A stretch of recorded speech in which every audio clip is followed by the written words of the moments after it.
बिस्मिल्लाहिर्रहमानिर्रहीम। अस्सलामुअलैकुम। मकतब टीवी देखने वालों को राव कमर रिजवान नई वीडियो में खुशामदीद कहता है।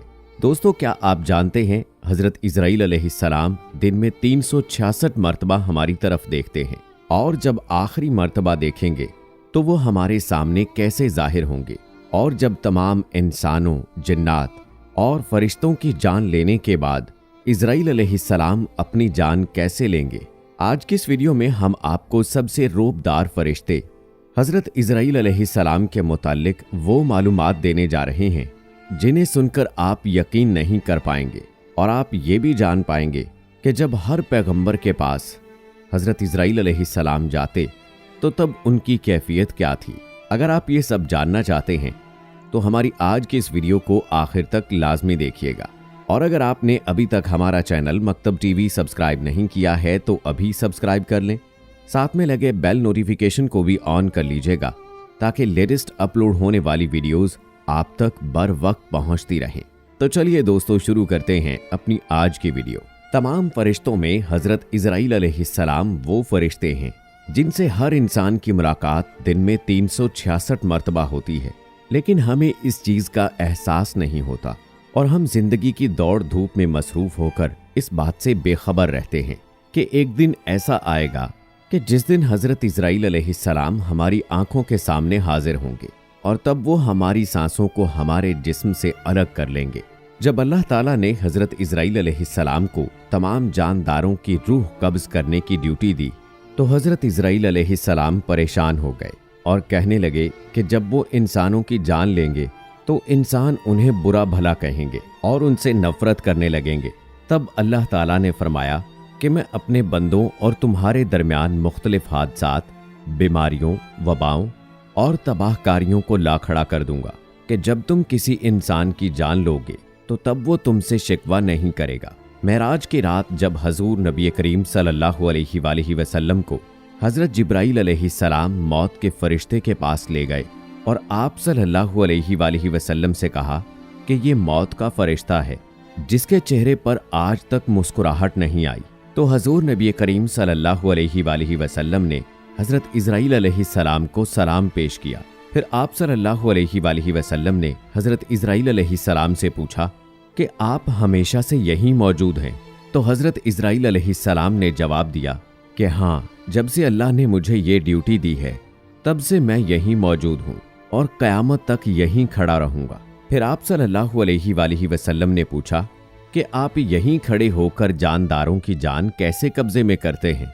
हजरत इजराइल अलैहिस्सलाम ने फरमाया कि अल्लाह ने मुझे यहाँ खड़े रहने का हुक्म दिया है, लेकिन मेरे मातहत 5000 मलाइका को रखा है, और जब किसी इंसान की मौत का वक्त करीब हो जाता है तो वो उनमें से 40 फरिश्तों को उस शख्स के पास भेज देता है। वो फरिश्ते सबसे पहले उस शख्स के इर्द गिर्द जमा हो जाते हैं, फिर वो उसके जिस्म से मुख्तलिफ हिस्सों से कई रगों से उसके जिस्म में दाखिल हो जाते हैं। फिर उस इंसान की रूह को उसके पैरों के अंगूठों से लेकर उसकी कोहनियों तक खींचना शुरू कर देते हैं, जिससे उस शख्स की मौत वाक़ई हो जाती है। फिर वो फरिश्ते उस शख्स के जिस्म को 1 घंटे के लिए छोड़ देते हैं और उसके बाद उसकी रूह को उसके गले से निकालकर उसके जिस्म से मुकम्मल तौर पर अलहदा कर लेते हैं। जो लोग नेकोकार होते हैं उनकी रूहें सुकून से उनके जिस्म से अलग हो जाती हैं, मगर जो खताकार होते हैं उनकी रूह इंतहाई तकलीफ से उनके जिस्म से अलग होती है। उसके बाद हजूर नबी करीम सल्लल्लाहु अलैहि वसल्लम ने पूछा कि ये कैसे मालूम होता है कि किस इंसान की मौत का वक्त आ चुका है? हजरत इजराइल अलैहिस्सलाम ने फरमाया कि आसमान में हर इंसान के लिए 2 दरवाजे होते हैं।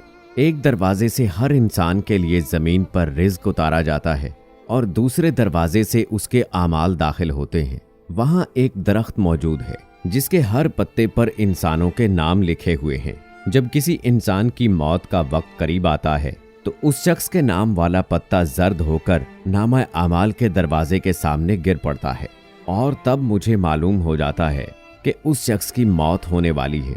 मेराज की रात हजूर नबी करीम सल्लल्लाहु अलैहि वसल्लम हजरत इजराइल अलैहिस्सलाम से मिले थे, लेकिन ये उनकी आखिरी मुलाकात नहीं थी, क्योंकि उस वाक़े के 10 साल बाद हजरत इजराइल अलैहिस्सलाम हजूर नबी करीम सल्लल्लाहु अलैहि वसल्लम की खिदमत में उस वक्त एक बार फिर हाजिर हुए जब आप सल्लल्लाहु अलैहि वसल्लम का इस दुनिया से तशरीफ ले जाने का वक्त आ चुका था।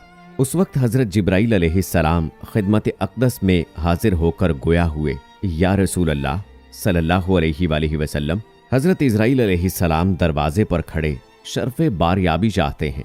आपसे पहले उन्होंने किसी से इजाज़त नहीं मांगी, तो आप सल्लल्लाहु अलैहि वसल्लम ने फरमाया, ए जिब्राइल, उसे आने दो। फिर हजरत इज़राइल अलैहिस्सलाम हजूर नबी करीम सल्लल्लाहु अलैहि वसल्लम के घर में दाखिल हुए और उन्हें सलाम पेश किया। फिर फरमाया, मुझे अल्लाह ने आपकी चाहत जानने के लिए भेजा है कि आप दुनिया में ही रहना चाहते हैं या फिर अल्लाह के पास जाना पसंद करते हैं। आप सल्लल्लाहु अलैहि वसल्लम ने फरमाया, मुझे आला व उम्दा रफ़ाकत पसंद है।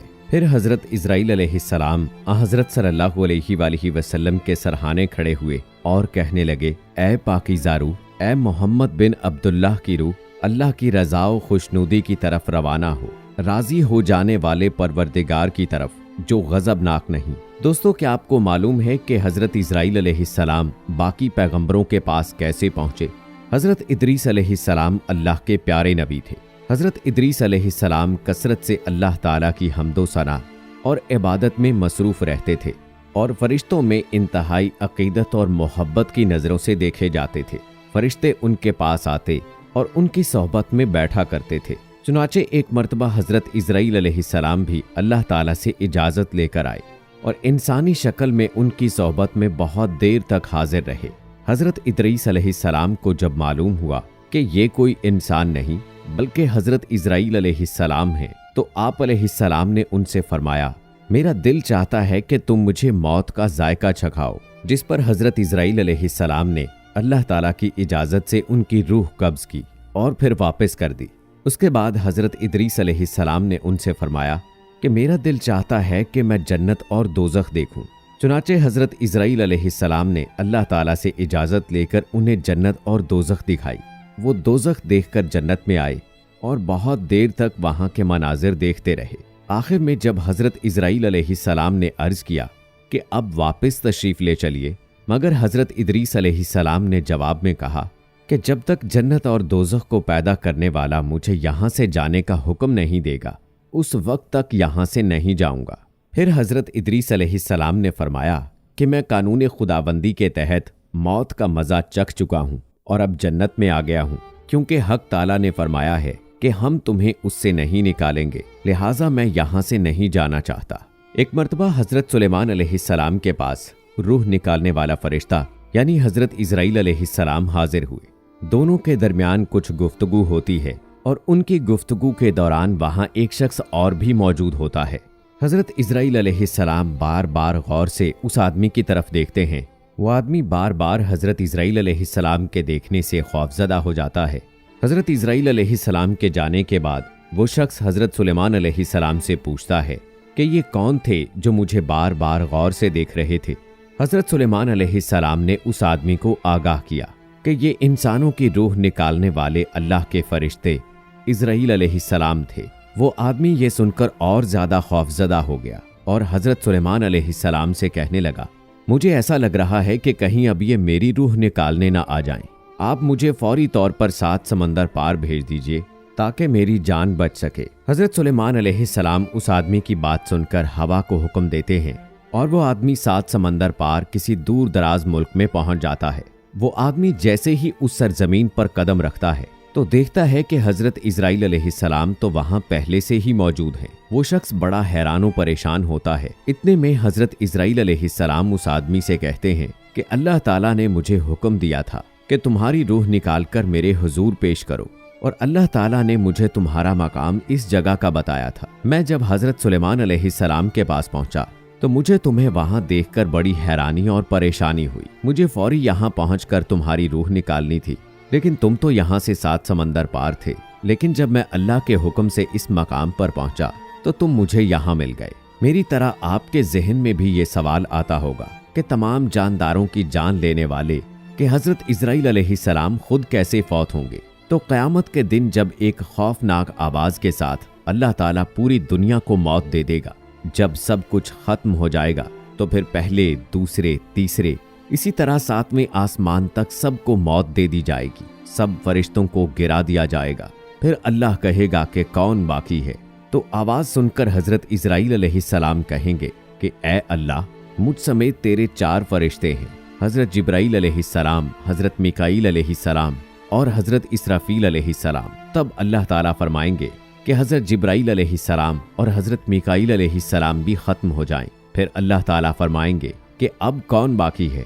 तो जवाब आएगा कि अर्श के फरिश्ते यानी हजरत इसराफील अलैहिस्सलाम और हजरत इजराइल अलैहिस्सलाम। फिर अल्लाह ताला फरमाएंगे इसराफील अलैहिस्सलाम भी खत्म हो जाएं। उस वक्त हजरत इसराफील अलैहिस्सलाम सूर फूंक रहे होंगे और उनके हाथ से सूर निकल जाएगा और जाकर अल्लाह के अर्श पर लग जाएगा। फिर ऊपर अल्लाह और नीचे हजरत इजराइल अलैहिस्सलाम होंगे। उस वक्त हजरत इजराइल अलैहिस्सलाम मौत से खौफ में मुब्तला होंगे। फिर अल्लाह पूछेगा कि कौन बाकी है। तो जवाब में हजरत इजराइल अलैहिस्सलाम कहेंगे कि बस अब तो मैं ही बाकी हूँ। फिर अल्लाह ताला फरमाएगा कि जा, तू भी खत्म हो जा, तू भी मेरी एक मखलूक है। फिर अल्लाह ताला कहेगा कि अब कौन बाकी है। तो हर तरफ खामोशी होगी और कोई जवाब नहीं आएगा। तब सिर्फ अल्लाह की जात बाकी रहेगी।